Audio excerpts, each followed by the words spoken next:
오늘 말씀은 예수님이 십자가를 앞두고 이제 잡히시는 그 사건을 기록하고 있습니다. 그런데 여기에 예수님을 잡으러 오는 자 중에는 예수님을 3년 동안 따라다니고 또 재정을 맡고 있던 가룟 유다가 예수님을 파는 자로 등장을 하고, 거기에 여러 하속들을 이제 허락받고 데리고 몽둥이와 칼을 가지고 예수님을 잡으러 왔습니다. 그런데 그 무리들 가운데 예수님을 아는 자는 가룟 유다밖에 없습니다. 다른 따라오는 사람들은 뭐를 하는지도 모르고 누구를 잡으러 오는지도 모릅니다.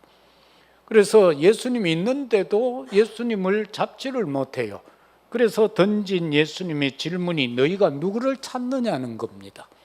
그러니까 그들이 예수님을 앞에 두고 하는 말이 나사렛 예수를 찾는다는 겁니다. 재차 물을 때에 그들이 두려워서 뒤로 물러서서 땅에 엎드려 버렸다. 우리는 오늘 여기에서 예수님을 찾는 그 부류가 구분되는 것을 보게 됩니다. 우리는 지금 구원받은 은혜가 감사해서 예수님을 찾고 있고요. 그런가 하면은 우상으로 인하여 우상을 찾는 그런 예수님을 죽이고자 찾는 자들이 있다라는 것입니다. 오늘 또 보면 여러분은 교회를 찾아왔습니다. 그런데 이 시간은 차가 길을 메우듯이 새롭게 또 해수욕장들이 개장을 했다고 그래요. 날이 너무 더우니까. 그래서 바다를 찾아가고 산을 찾아가고 이렇게 하나님과 상관없는 곳을 찾는 자들이 참으로 많습니다. 왜냐하니까 이 가룟 유다 마음속에 예수님이 사단을 넣었다라고 했어요.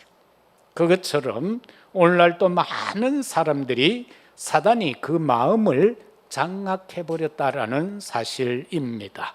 그러나 오늘 이 시간 예배드리는 우리는 성령의 인도를 받아서 왔습니다. 다시 말하면 구원에 대한 감사를 가진 자들이 여기에 모였다는 겁니다. 또한 지금까지 하나님이 나와 함께 해주신 그 은혜를 아는 자들이 모였습니다. 하나님의 사랑의 손길, 정말 나 혼자 지금까지 지나온 것 같았는데 알고 보니까 하나님의 손길이 나를 보호했다는 것을. 옛날 이런 이야기가 있죠. 어느 한 사람이 사막길을 걸어가면서 하나님 왜 나 홀로 이 사막에다가 버려두셨습니까? 해도 너무합니다. 막 그렇게 불평을 쏟아놨어요. 그런데 하나님이 뭐라 말씀합니까? 야 이놈아, 눈 뜨고 봐라. 가만히 보니까 자기가 하나님 품에 안겨 있고 그 발자국이 자기 발자국이 아니고 하나님의 발자국이로. 바로 인생은 이겁니다. 하나님의 나의 온 삶을 이끌어 가시는데 그것을 모르는 사람들이 있고, 정말로 하나님을 찾는 자들은 하나님께서 한순간도 나를 버려두신 적이 없었다라는 것을 깨닫는 자들이 있다라는 겁니다. 내가 사막 같은 세상의 여정을 걸어가고 있어도 그 발자국이 나의 발자국이 아니라 하나님의 발자국이었고, 나는 하나님 앞에 안 기어가고 있고, 험산출령과 같은 세상을, 고난의 세상을 살았다라고 한탄하고 탄식하고 있는 나에게 영의 눈을 뜨고 보니까 그 산악을, 그 험산출령을 내가 하나님 앞에 업혀서 가고 있더라는 거예요. 이게 진정으로 깨달아지는 자들이 바로 하나님의 사랑의 손길을 깨닫고 하나님을 찾는 자들이다라는 겁니다. 이처럼 저와 여러분은 이 시대를 살아가면서 또 하나님 앞에 어떻게 쓰임받는가라는 것도 우리는 생각을 해보아야 되겠죠.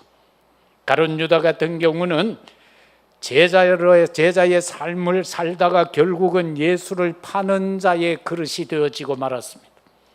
그런가 하면은 바울 같은 경우는 예수를 핍박하고 예수 믿는 자를 핍박하고 그들의 죽음에 동참을 하고 옥에 가두고 하던 그 사람이 생명을 걸고 복음 전하는 전도자로 삶이 바뀌어진 것을 봅니다. 세상에는 여러 가지 그릇이 있습니다. 성경에도 그릇의 비유를 듭니다. 금그릇이 있고 은그릇이 있고 뚝배기 같은 그릇이 있고 나무 그릇이 있다, 그렇게 성경은 말씀합니다. 그러나 어떤 그릇이 아름다운 그릇인가, 어떤 그릇이 참된 그릇인가라고 할 때에 깨끗한 그릇으로서 주인의 상에 올려진 그릇이어야 된다는 겁니다. 금그릇 속에 똥이 담겨 있으면 그거는 똥그릇입니다. 그러나 질그릇 같은 내 심령 속에 그리스도가 함께 하시니 우리는 보배로운 그릇이다. 다시 말해 우리의 심령은 보배로운 참된 심령이다라는 사실인 것입니다. 따라서 그러면 오늘 너희가 누구를 찾느냐라는 말씀에서 첫째 주제는 악인들이 예수를 찾는 이유가 있습니다. 오늘 성경을 보니까 율법주의자들과 종교 지도자들이 예수님을 찾는 이유가 있습니다. 그건 딴 거 아닙니다. 특히 종교 지도자들은 자신들의 경제적 유익에 손해를 입기 때문에 지금 예수님을 죽이고자 했습니다. 그 말씀이 어디에 나오는가 하니까 예수님이 성전 청소하는 것은 사복음서에 기록이 됩니다. 마태복음 21장 12절에서 16절에 예수님이 성전에 올라가시니까 그 성전 안에 지금 우리 김 집사님이 기도할 때 아이들의 뜰이 있고 기도의 뜰이 있고 이방인의 뜰이 있다고 했는데 그곳에서 지금 짐승을 팔고 있었습니다. 그곳에서 지금 동전을 환전해 주고 있었습니다. 그걸 누가 했느냐? 대제사장 가야바가 그의 사위 제사장을 시켜서 지금 역사에 보면은 교회사에 그렇게 나옵니다. 그래서 그 이방인들이 모여야 할 그 뜰에 송아지, 양, 비둘기 같은 이런 많은 짐승을 거기다 가져놓고 먼 곳에서부터 번제를 드리려고 가지고 오는 성도들, 그들에게 핑계를 댑니다. 이 먼 길을 걸어왔기 때문에 이 재물은 흠이 생겼다는 겁니다. 그래서 이것으로는 드릴 수 없으니까 성전에서 파는 이 양을 이 짐승으로 바꾸라는 겁니다. 그러면서 그 짐승을 주고 자기들이 갖고 온 짐승을 주고 웃돈을 주고 성전에서 제사장들이 파는 그것을 사서 제물로 드려야 했던 겁니다. 그리고 세상의 돈으로는 안 된다. 성전 세겔로 바꾸라는 겁니다. 그래서 거기에 환전소가 생겼던 거고 비둘기 파는 데가 생겼습니다. 그러니까 아이들이 하나님을 찬양해야 될 장소가 없는 거예요. 그래서 예수님이 진짜 화가 대단히 나셨던 것 같아요. 채찍을 가지고는 거기에서 돈을 바꾸는 환전상의 쌍과 비둘기를 파는 자들의 상을 뒤엎어버리고 그들을 쫓아내십니다. 그리고 말씀합니다. 내 집은 만민이 기도하는 집이다 하였거늘 너희들이 강도의 굴혈로 만들었느냐. 강도 집단이라는 겁니다. 대제사장과 그 당시의 제사장들을 보고 예수님은 강도들이라고 했습니다. 그러면서 그 말미에 보면은 제사장들이 예수를 죽이고자 마음을 먹습니다. 예수가 이단이다 또는 예수가 하나님의 아들이 아니다, 그거 문제 삼지 않았습니다. 단지 자신들의 경제적 이익의 손실이 되기 때문에 예수님을 죽이고자 마음먹었다라고 성경은 그렇게 기록합니다. 그래서 이 성전 청소, 이것을 우리는 깊이 생각해야 됩니다. 교회의 사명이 뭔가, 이러한 것들이 있어서는 아니 되고, 이방인들이 와서 오늘날 다민족들이 우리나라에 250여만 명이나 들어와 있는데 그들이 와서 잠시라도 편안히 쉬면서 예배 드릴 수 있는 게 회복이 되어져야 된다는 겁니다. 그런가 하면 정말로 기도할 수 있는 장소가 되어져야 된다는 겁니다. 더 나아가서는 아이들이 마음껏 말씀 가운데 거하고 기도 가운데 거할 수 있는 성전이 되어져야 된다는 겁니다. 악인들이 예수를 찾는 이유 중에 보면은요, 무력을 동원합니다. 오늘 본문 3절에 보면은 그렇게 기록을 하고 있습니다. 유다가 군대와 대제사장들과 바리새인들에게서 얻은 아랫 사람들을 데리고 등과 횃불과 무기를 가지고 그리로 오는지라. 그 사람들은 예수님이 어디 있는지도 몰랐지만은 제자로 함께 3년 동안 동거한 그 가룟 유다는 예수님이 지금 어디 있다는 것을 알고 있습니다. 그래서 우리를 진짜 핍박하는 사람들, 성도를 핍박하는 사람이 누군지를 압니까? 진짜 핍박하는 사람은 성도가 성도를 핍박합니다. 불신자가 핍박하는 건 당연해요. 오늘날 또 이 교권들이 난리를 치고 있는 이 현실 속에서 저와 여러분은 참된 것을 붙잡아야 될 것입니다. 그런가 하면은 이 무력을 동원하는 데 있어서 우리가 초대교회 당시만 보더라도 로마의 10 황제가 생명을 걸고 기독교인들을 핍박합니다. 네로 같은 경우는 어떻게 합니까? 로마 시에다가 불을 질러버려요. 그리고는 그것을 기독교인들이 그랬다라고 그러면서 기독교인을 학살하는 모습을 보게 됩니다. 그 이외에도 많은 황제들이 기독교인들을 핍박해 왔습니다. 그런가 하면은 일본 시대만, 일제 시대만 해도 우리나라에 믿는 사람들이 얼마나 많이 박해를 받았습니까? 교회가 불사람을 당하고요. 또 예를 들면 주기철 목사님 같은 경우는 동방요배를 하지 않는다, 신사참배하지 않는다라는 그것 때문에 감옥에 갇히게 되고, 그런데 그 사모님이 보면은 참 주기철 목사님보다 더해요. 주 목사님이 걱정을 하잖아요, 가족 때문에. 그러니까 목사님 왜 그러느냐고, 가족을 왜 걱정하느냐고. 하나님의 길을 가야지, 하나님의 뜻을 따르고 그 길을 가야지 왜 자식들을 걱정하느냐고. 그러면은 나는 당신하고 앞으로 만나지 않겠다고 사모님이 그렇게 결단한 거예요. 그러니까 그 목사님이 그 목판을 그냥 한 번 가라고 그랬는데 뒤돌아와서 되돌아 그 목판을, 대목판을 밟고 지나가는 그 모습이 거기에서 나왔다라는 것을 우리가 볼 수 있습니다. 참으로 우리가 믿음으로 하나 되어서 나아가는 것은 승리할 수 있다라는 그런 하나의 이야기가 되겠죠. 그런데 여기에서 예수님의 반응은 어떠합니까? 6절에 보니까 다시 묻죠. 누구 찾느냐? 나사렛 예수를 찾는다. 나다, 나를 잡아라 라고 하니까 거기에서 그들이 어떻게 합니까? 뒤로 물러서서 땅에 엎드려졌다는 예수님의 권위가 나타나고 있습니다. 저와 여러분도 마찬가지입니다. 우리가 참으로 예수를 믿는다는 것을, 정말로 내가 하나님의 백성이라는 것을 담대히 선포할 때에, 그것을 나타낼 때에 흑암은 결박됩니다. 옛날에 어느 목사님이 무속 사역을 했는데, 이분이 무속 사역을 하면서 시간 나면은 무당 집에 가가 저 굿당에, 저도 한번 따라가 봤습니다만은 거기 가가 밥 먹고 그거 계속 있어요. 그러면서 그래 내가 야 저거 되겠나 싶어서 한 번씩 가가 해야지 맨날 저 가가 있으면 어야노 싶었는데, 이분이 한 번은 영화를 좋은 걸 안 보고 좀 이상한 영화를 봤던 모양이라. 그러니까 무당이 목사님 어제 뭔 영화 봤네요 하더래. 진짜 귀신같이 알아맞추는 게. 그 목사님이 보면 좀 안 좋은 그런 걸 봤던 모양이라. 그러니까 단번에 지적을 하더래요. 그래 목사님이 당황을 해가 야 이거 어떡하지, 들켰구나 싶어. 하나님도 보고 계시는데 무당 말한다고 들켰구나 싶은 생각이 들면 어합니까? 그런데 그 순간에 아 내가 여기서 꺾이면 안 되지, 그 마음이 탁 들더래요. 그래서 봤다 왜 하니까 그만 쑥그러지더라는 겁니다. 그렇다고 해서 이상한 거 보라는 건 아니고, 정말 우리가 그렇더라도 악한 사단에게 굴하면 안 된다는 겁니다. 저와 여러분들이 핍박받을 수 있습니다. 그럴 때 우리가요 타협하는 경우가 참 많아요.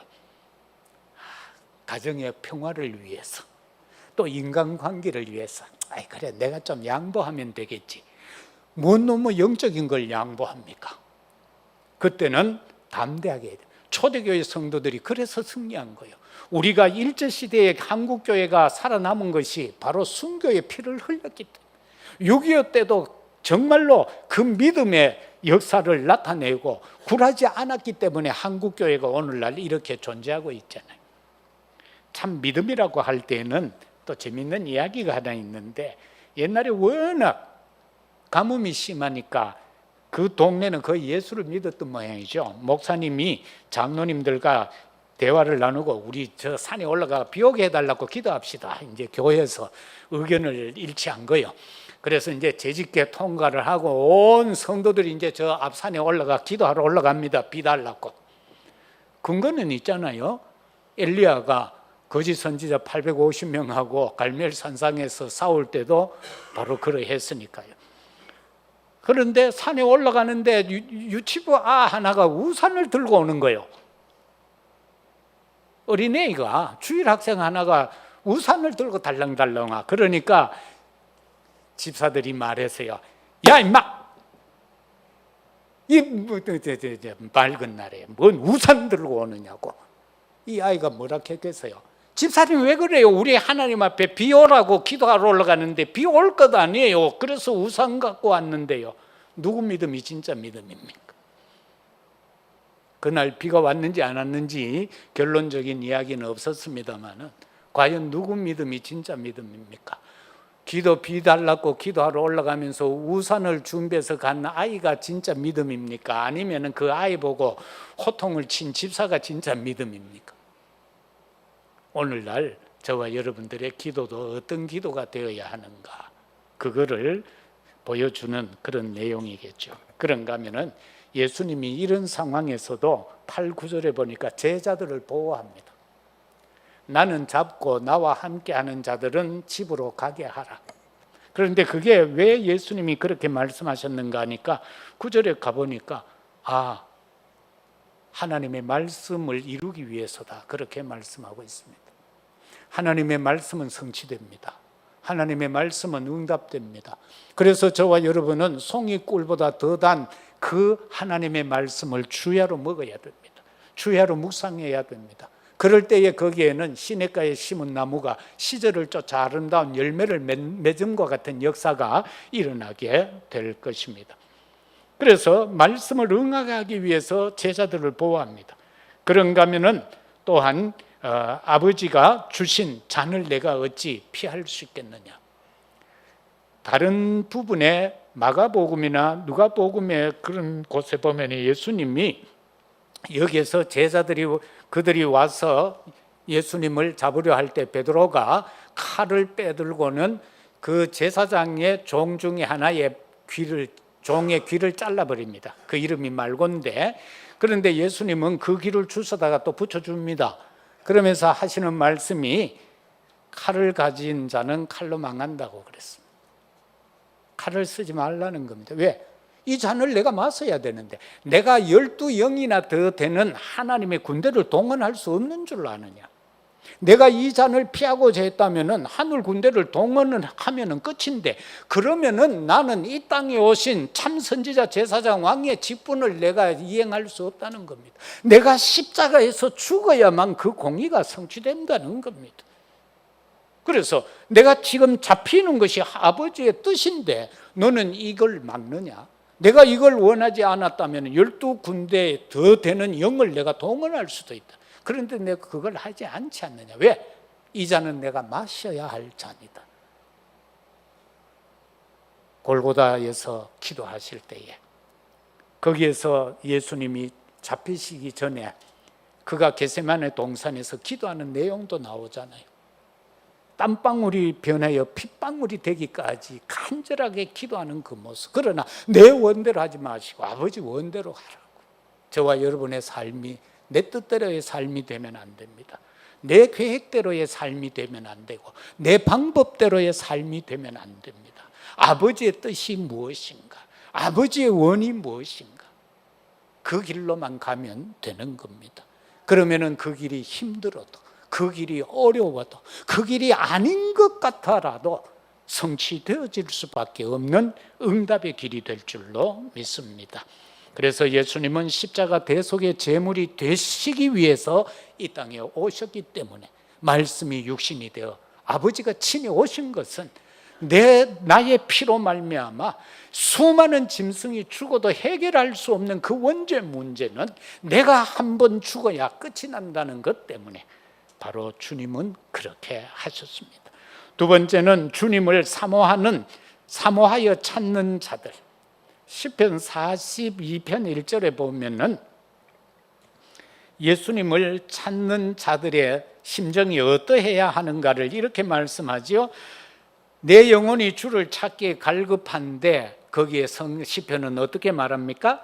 저 산에 뛰어다니고 있는 목마른 사슴이 시냇물을 찾듯이 갈급한 심령이 되라고 했습니다.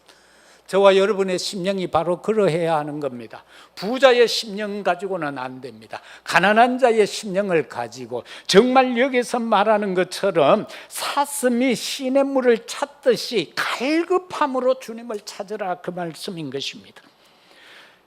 저와 여러분은 어떻게 해요? 약속 잡고 모인 자들입니다. 주님을 사모하여 찾는 자들은 약속을 잡고 모인 자들이에요. 오늘 저와 여러분들이 약속을 붙잡고 주님의 인자하시고 선하심의 그 약속을 붙잡고 우리는 오늘 여기에 왔던 것처럼 사도행전 1장 14절에도 보면은 예수님이 승천하신 다음에 그 언약의 약속을 붙잡고 120명이 마가다락방에 모여서 기도하는 장면이 나옵니다. 그 약속대로 사도행전 2장에 들어가니까 오순절날이 이미 이름에 성령이 바람같이 불같은 역사, 불의 혀같이 갈라지는 그 역사가 일어날 때에 15나라에서 모였던 디아스포라, 우리의 교포들이 그 자리에 왔는데 다 그 현장에서 성장했기 때문에 언어가 틀릴 것 아니에요. 그런데 베드로가 설교할 때에 거기에서 그들이 각자의 언어로 알아먹었다라고 했습니다. 이게 성령의 역사인 것입니다. 그래서 마가다락방에 모여서 열흘 동안 기도하게 될 때에 불같은 바람 같은 역사가 일어났습니다. 15나라에서 온 디아스포라들이 왔습니다. 그리고 거기에는 로마에서 온 나그네 아굴라 브루시길라도 거기에 있었습니다. 그 현장에서 베드로가 설교한 말씀이 성취되어졌습니다. 그런가 하면은 예배가 무엇인가, 전도가 무엇인가, 그 내용들이 거기에 하나하나 기록되어져 있음을 보게 됩니다. 그런가 하면은 문제 해결을 위해서 예수님을 찾아온 자들도 있어요. 특히 질병 치유를 위해서. 예수님의 사역에 보면은 공생애 속에서 가는 곳마다 병든 자들이 모여들게 됩니다. 마태복음 8장 1절에서 4절에 보면은 나병 환자가 예수님을 찾아왔습니다. 그런데 예수님은 그를 치유합니다. 그리고는 말합니다. 떠벌리지 말라는 겁니다. 나병은 그 당시에 남에게 드러낼 수 없는 병이기 때문에 내가 나병이다 하는 걸 다 알고 있는 상황에서 내가 치유받았다고 해도 같은 사회 일원이 될 수 없는 거죠. 그런데 남들은 모른단 말입니다. 내가 지금 숨어서 있기 때문에. 그런데 예수님을 만났어요. 치유받았어요. 예수님이 그에게 선한 방법을 가르쳐줘요. 사람들에게 가서 말하지 마라. 제사장들에게 가서 보이고 거기에서 허락을 받으라. 그럼 다른 사람은 모르잖아요. 그래서 그에게 참된 치유를 허락하시는 장면을 보게 됩니다. 그런가 하면 8장 5절에서 13절에 보면은 백부장의 하인이 병들었을 때에 백부장이 그에게 말하는 내용이 나오죠. 그의 치유됨을 보게 되고 9장 1절에서 8절에도 보면은 중풍병 걸린 친구를 위해서 4명이 그를 들것에다가 싣고 와서 치유하는 모습을 봅니다.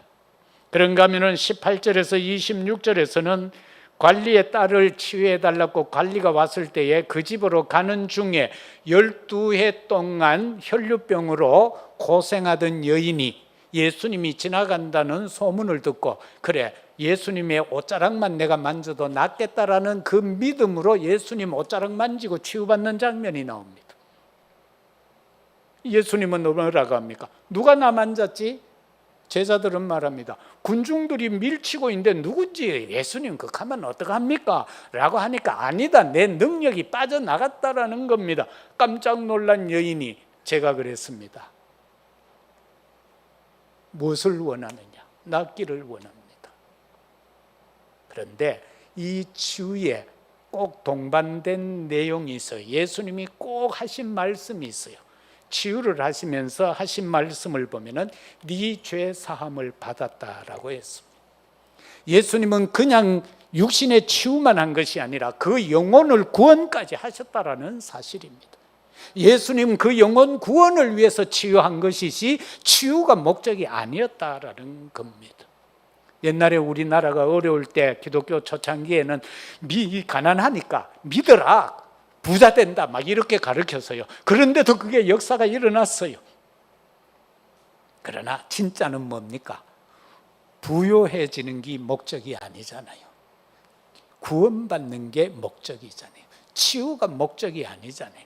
구원이 목적이잖아요. 그 구원을 위해서 치유를 하는 거예요. 그렇기 때문에 네 죄 사함을 받았다라고 그렇게 말씀하셨던 것입니다.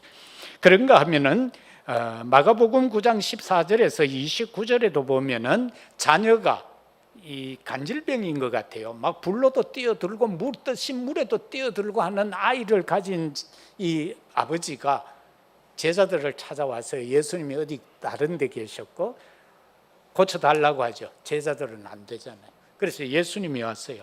그러니까 이 부모가 탄식하는 쪽으로 말해요. 선생님, 어찌해서 제자들은 안 됩니까? 라고 할 때에 제자들도 말하죠. 우리는 왜 안 됩니까? 주님이 뭐라고 하십니까? 이런 이유는 기도 이외에는 나가지 않는다고 했습니다. 그 악한 것이 기도로만 나갈 수 있다는 겁니다. 예수 그리스도 그 이름으로만 그것이 나갈 수 있다라고 주님은 그렇게 말씀합니다. 그런가 하면은 요한복음 4장 46절에서 54절까지는 왕의 신하의 아들을 치유하는 것이 나옵니다. 거기에서도 예수님은 역사합니다.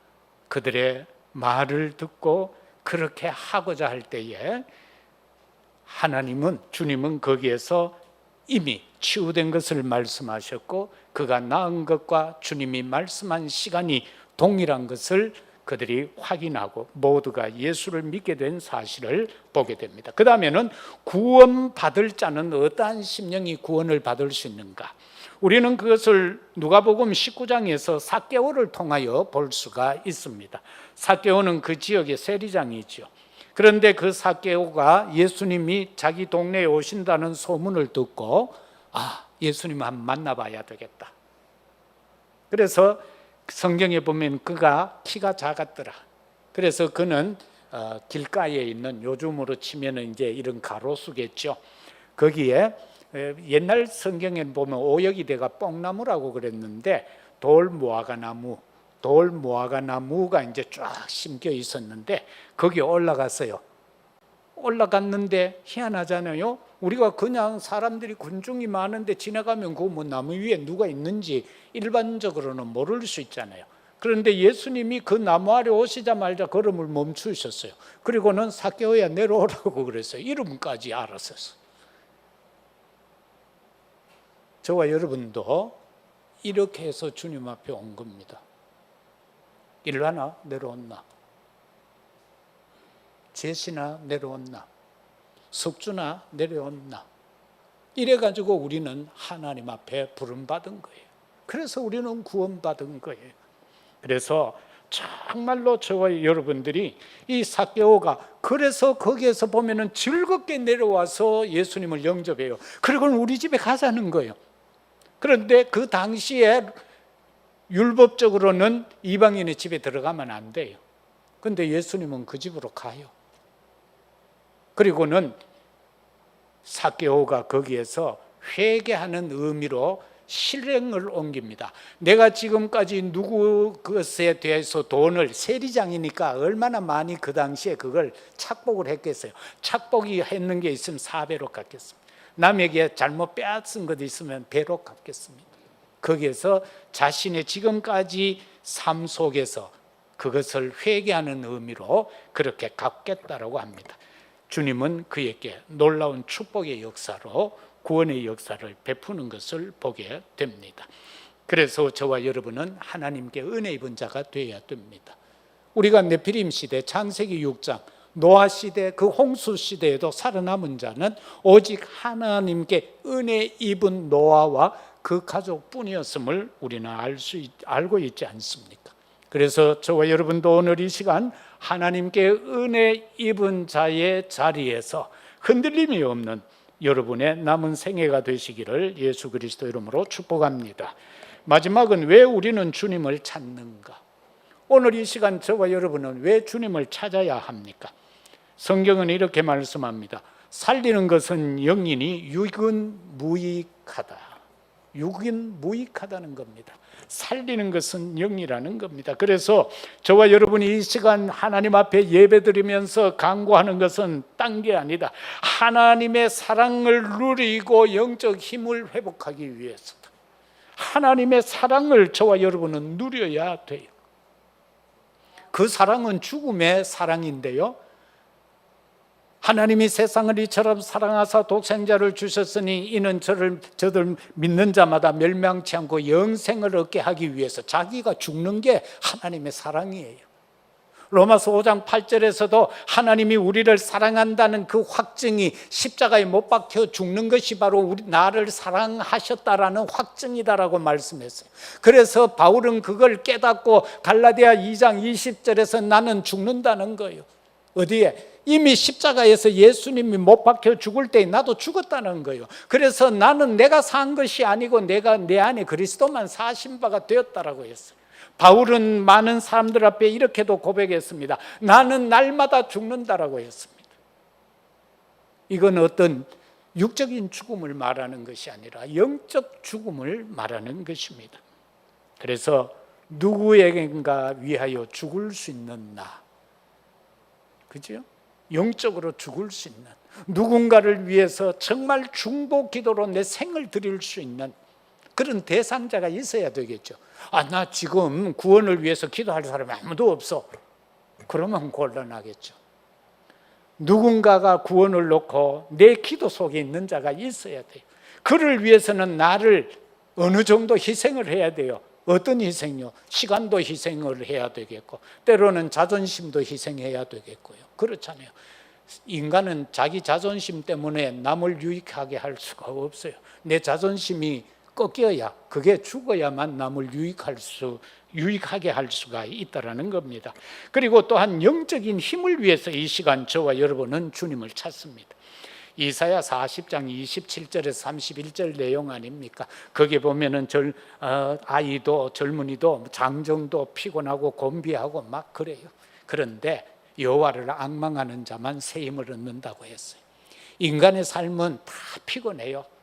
교회 다니는 사람이든 저 지금 바깥에서 좋은 데 가서 막 희낙낙하고 놀고 있는 사람이든 간에 다 힘이 들어요. 그런데 진짜 저와 여러분들이 영적인 힘을 감사하며 기뻐하며 살아갈 수 있는 힘을 회복할 수 있는 것은 뭐냐? 여호와를 앙망하는 것밖에 없다. 여호와를 앙망한 자는 새 힘을 얻으리라. 하나님이 주시겠다는 겁니다. 하늘의 땅의 권세를 우리에게 주시겠다라는 겁니다. 두 번째는 그리스도 십자가 은혜와 구원입니다. 십자가 은혜를 저와 여러분들이 회복하기 위해서, 그걸 누리기 위해서, 전파하기 위해서 우리는 주님을 찾는 겁니다.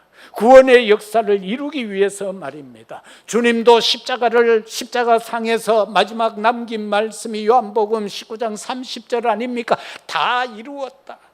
내가 십자가를 짐으로 내가 참된 왕이라는 것을, 내가 참된 선지자라는 것을, 내가 참 제사장인 것을 내가 이 십자가를 통해서 내가 이루었다.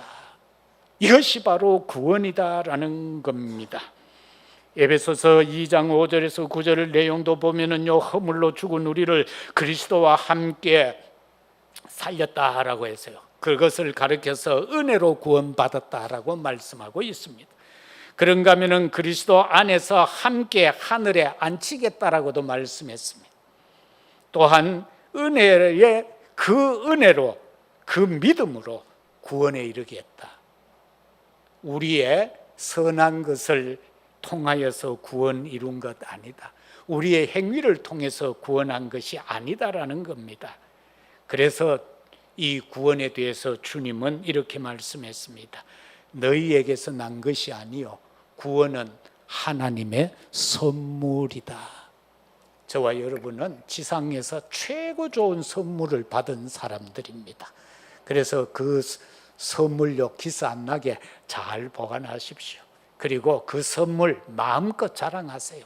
그래서 막 자랑해야 딴 사람들이 나도 저건 거 갖고 싶다라는 생각이 들도록 해서 그 선물을 주는 게 전도 아닙니까? 바로 그거거든요. 그래서 그걸 막 자랑해야 돼요. 집에 가거들랑 선풍기 틀고 수박 안고 숟가락과 퍼먹고 있는 신랑한테 마음껏 그리스도 자랑하세요. 구원 자랑하라 말입니다. 이 엄청난 보물을 자랑하라 말입니다. 그래야만 되는 겁니다. 그게 전도요, 선교인 겁니다. 마지막으로 기도 응답과 세계 복음화의 사명입니다. 왜 우리가 주님을 찾습니까? 기도 응답을 위해서 주님을 찾는 거예요. 그런가 하면은 우리는 세계 복음화의 사명 때문에 주님을 찾는 거예요. 그냥 되어지는 게 아니라 세계 복음화라는 것이 예레미야 33장에서도 보면은 여호와의 말씀이 에레미야에게 두 번째 임했다라고 해서요. 그런데 예레미야의 형편이 어떠합니까? 예레미야를 막 사람들이 공격을 해요. 저거 친바벨론주의자다. 저거 민족 팔아먹은 자다. 막 이렇게 예레미야를 지금 비난하고 있는데 그래서 토굴에까지 갇히게 되잖아요. 그런 그에게 하나님의 말씀이 임해요. 이 일을 행하시는 여호와, 그 일을 지어 성취하시는 여호와가 그에게 말합니다. 너는 내게 부르짖으라. 그러면은 내가 크고 은밀한 일을 네게 보이리라. 도대체 우리에게 크고 은밀한 일이 뭐겠습니까? 우리는 상상도 할 수 없는 그 어떤 참 귀하고 아름다운 것이 있을 겁니다. 그런데 그게 우리의 심령에 올 겁니다. 기도하고 있으면 내가 진짜 아버지 앞에 구해야 될 게 뭔가가 내 심령에 올 겁니다. 그러면은 그걸 가지고 아버지 앞에 부르짖으라는 겁니다. 우리가 골방에 들어가서 은밀하게 기도해야 될 때도 있지만 때로는 하나님 앞에 생을 걸고 부르짖어야 할 내용도 있다. 그 말씀인 것입니다. 그래서 세계 복음화는 로마서 16장 1절에서 27절에 나오는 23명 정도 되는 초대교회의 귀한 중직자들이 거기에 나옵니다.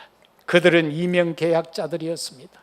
참으로 하나님을 위하여 이 복음을 위하여 보호자의 사명을 감당하고 그런가 하면은 동력자의 사명을 감당하고 사랑받는 자의 사명을 감당하고 친척 같은 자의 사명을 감당하고 말입니다.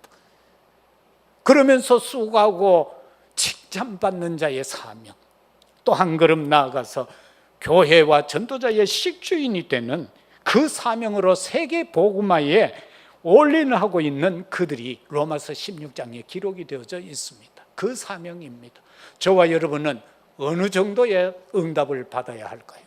우리의 응답은 작은 응답이 아니라 어마어마한 응답입니다. 세계 복음화를 감당할 만한 응답이 진정한 참된 응답인 줄로 믿습니다. 이 응답을 위해 우리는 주님을 찾는 겁니다.